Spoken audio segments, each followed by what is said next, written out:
ভয়ংকৰ প্ৰদূষণৰ কবলত হাজো হয়গ্ৰীৱ মাধৱ মন্দিৰৰ ঐতিহাসিক বিষ্ণু পুষ্কৰ পুখুৰী। হাজো হয়গ্ৰীৱ মাধৱ মন্দিৰৰ বিষ্ণু পুষ্কৰ পুখুৰীৰ মাছকাছৰ ভৱিষ্যত বৰ্তমান অস্তিত্বৰ সংকটত। প্ৰতিক্ৰিয়া প্ৰকাশ লাচিত সেনা অসম থলগিৰিৰ কেন্দ্ৰীয় সমিতিৰ সভাপতি গগন কলিতাৰ। খাদ্যৰ অভাৱ, বিষাক্ত পানী, পানীত অক্সিজেনৰ পৰিমাণ কমি যোৱা আদি বিভিন্ন কাৰণত পুখুৰীৰ মাছকাছৰ প্ৰচলনত অশনি সংকেতৰ সৃষ্টি হৈছে, যাৰ বাবে বিভাগীয় কৰ্তৃপক্ষক হাজো হয়গ্ৰীৱ মাধৱ মন্দিৰৰ পুখুৰীটো বিজ্ঞানসন্মতভাৱে পৰিষ্কাৰ কৰিবলৈ সংবাদ মাধ্যমযোগে আহ্বান জনায় গগন কলিতাই। হাজো হয়গ্ৰীৱ মাধৱ মন্দিৰৰ পুখুৰীটো বৰ্তমান যথেষ্ট লেতেৰা হৈছে। ইয়াৰ পানীবিলাকত এনেকুৱাকৈ গেট পৰিছে, এনেকুৱাকৈ ওপৰত কিছুমান মেটেৰিয়েল উপঙি আছে। ইয়াত মানে মুখত পানী লোৱাটো বেলেগ কথা, ভৰিয়ে ধোৱাৰ তাৰমানে পানীটো উপযোগী হৈ থকা নাই। ইয়াত এটা আমাৰ ধৰ্মীয় পৰম্পৰা আছে হাজোত, যি ইয়াত পুখুৰীৰ পানী মাথাত লৈ বা মুখত লৈ ভৰিত ছটিয়াই আচলতে মন্দিৰৰ ওপৰত যাত্ৰীবিলাকে যায়, কিন্তু আজি সেই পৰিৱেশটো নাই। কিন্তু চৰকাৰ প্ৰশাসনে আজি বহু বছৰৰ আগৰ পৰাই কথা দি আহিছে এই পুখুৰীটোৰ উন্নয়নৰ কাম কৰিম বুলি।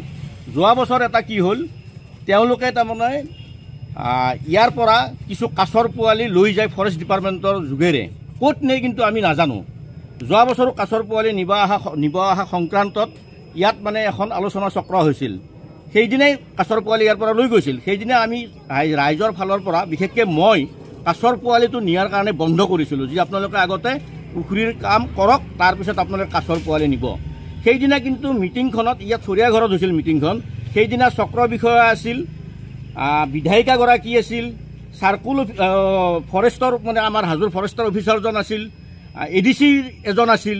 গোটেইবিলাকৰ আগত ৰাইজক কথা দি গৈছিল যে আমি পুখুৰীটোৰ উন্নয়নৰ কাম কৰিম বা পানীবিলাক ইয়াৰ পৰা সিঁচি দিম, আপোনালোকে আজি আমাক কাছৰ পোৱালিখিনি কমচে কম নিব দিয়ক।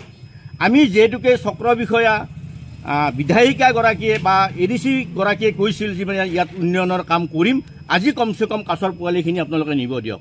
আমিও তেওঁলোকৰ কথাত বিশ্বাস কৰি ইয়াৰ পৰা কাছৰ পোৱালিখিনি লৈ যাব দিলোঁ। কিন্তু পিছত দেখা গ'ল তেওঁলোকে কথা দিয়াৰ পিছতো পুখুৰীটোৰ উন্নয়নৰ কাম নকৰিলে। খালি কাছৰ পোৱালি নিবলৈ অহা ক্ষেত্ৰতহে তেওঁলোকে কয় যে পুখুৰীটো আমি উন্নয়ন কৰিম এটা মাহৰ ভিতৰত, 2টা মাহৰ ভিতৰত। কিন্তু সেনেকৈ আজি 5টা বছৰ উকলি গ'ল, কিন্তু পুখুৰীটোৰ কোনো ধৰণৰ কাম কৰা, উন্নয়নৰ কাম কৰা দেখা নগ'ল। আজি এনেকুৱা পৰ্যায় পাইছে যে পুখুৰীটো কমপ্লিটলি ডেষ্ট্ৰয় হৈ গৈছে। গতিকে আমি আপোনালোকৰ যোগেৰে অসমৰ ৰাইজকো আমি অৱগত কৰিছোঁ কথাটো, বা অসমৰ চৰকাৰকো আমি অৱগত কৰিছোঁ যে হাজোৰ মাধৱ মন্দিৰৰ পুখুৰীটোৰ ক্ষেত্ৰত অলপ আপোনালোকে মনোযোগ দিয়ক। কাৰণ এইটো পুখুৰীৰ চাবৰ কাৰণে বহু অসমৰ পৰা মানুহ আহে বা দেশ বিদেশৰ পৰাও ইয়াত তীৰ্থযাত্ৰীৰ সমাগম হয় কিছু ক্ষেত্ৰত। গতিকে আমি এতিয়া চৰকাৰক আমি এটাই আহ্বান জনাম যে আপোনালোকে হাজোৰ পুখুৰীটোৰ ক্ষেত্ৰত আৰু কিমান বছৰ ফাঁকি দিব। জিলা প্ৰশাসনে বাৰ বাৰ কৈ থাকে যে পুখুৰীৰ উন্নয়নৰ কাম কৰিম, তেওঁলোকে খালি NGOৰ দ্বাৰা খালি ইয়াৰ পৰা কাছৰ পোৱালি নিব জানে, কিন্তু পুখুৰীটোৰ উন্নয়নৰ কাম কৰিব আজিলৈকে তেওঁলোকে নোৱাৰিলে।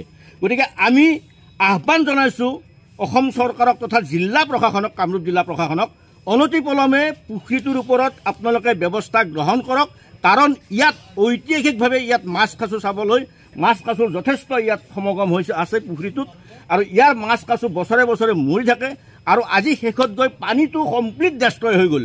গতিকে আমি এতিয়া আমাৰ উপায় নাই, এটাই উপায় আছে, যদি জিলা প্ৰশাসন আৰু অসম চৰকাৰে যদি এই পুখুৰীটোৰ ওপৰত যদি উন্নয়নৰ কাম অনতিপলমে গ্ৰহণ নকৰে, তেতিয়াহ'লে আমি লাচিত সেনা অসম থলগিৰিৰ তৰফৰ পৰা ইয়াৰ হাজোবাসী ৰাইজক লগত লৈ আমি কিন্তু এটা বৃহৎ গণতান্ত্ৰিক আন্দোলন কৰিবলৈ আমি বাধ্য হ'ম। হাজোৰ পৰা অনামিকা কলিতাৰ ৰিপৰ্ট, ডেমক্ৰেটিক আছাম।